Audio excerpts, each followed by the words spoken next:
Welcome back to Carolina This Week. Joining me now is a candidate for District 5, which is kind of the southern part of the county, down around Surfside Beach, Garden City Beach, and Point South in Horry County. This is Clif Smith running for District 5.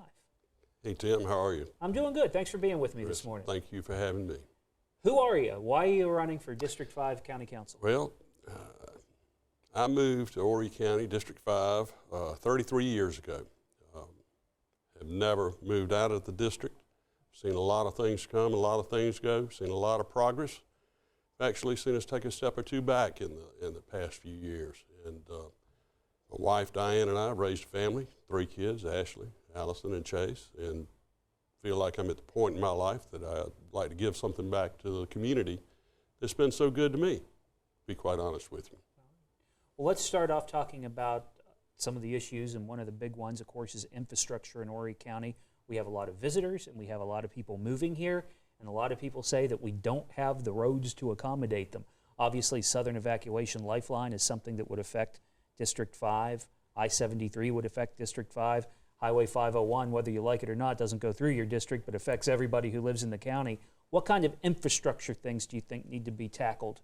Well, without a doubt, I think that this Southern Evacuation Lifeline is a priority for me. I think it's something that is going to have to be done. I think that the I-73 corridor is going to have to be pursued at all costs. And back to the cell, the Southern Evacuation Lifeline, one of the reasons for my support of that is it will relieve some of the pressure on 501 at peak times, especially during evacuation situations, but I think it'll also relieve some of the stress on it on the Thursday, Friday, and Saturday weekend times. District 5 is a beach district, and one of the controversial things happening in the county right now are beach tent bans. Horry County Council is going to be talking about one here pretty soon.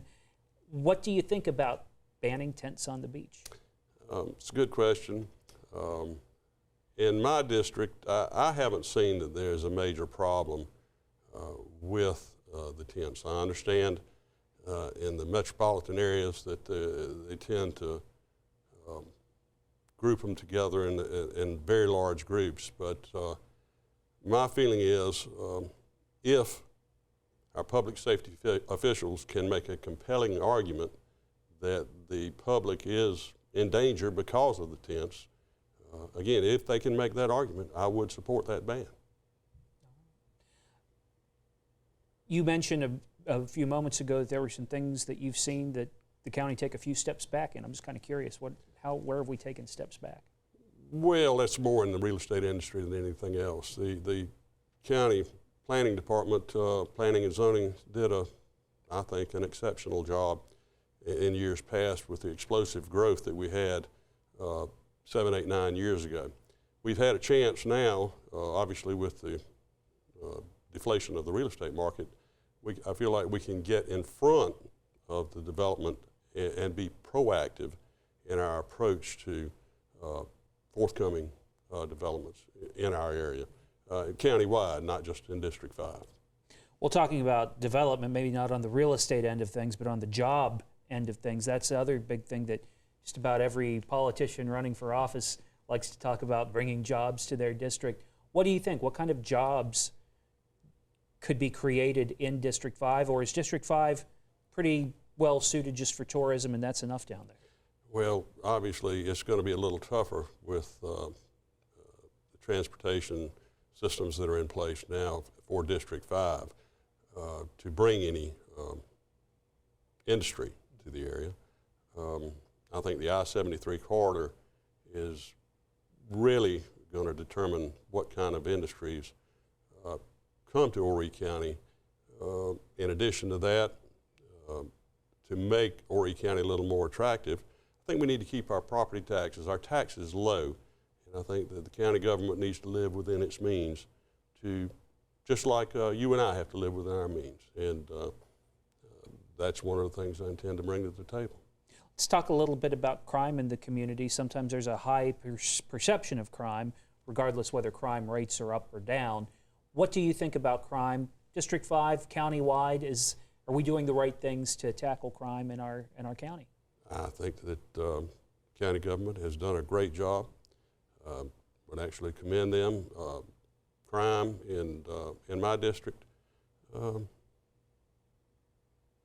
it does not appear to be a major problem, and I think they've done a good job in handling it top down, from the chief to the patrol officers. Another question I've been asking everybody is about how the council works. It seems right now that it's a pretty cohesive council. They build a consensus and move forward. Sometimes not everybody agrees, but for the most part, they try to all talk things out and get on the same page. If you become a council member, how do you think you'll behave on council? Will you go against the grain? Will you go with the grain? What do you see? How do you see yourself fitting in there? Well, first of all, I would represent the citizens of District 5.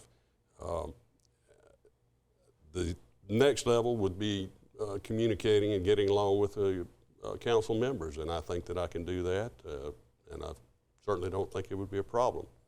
And moving forward, I'd look to build some real coalitions moving forward to help the county move forward.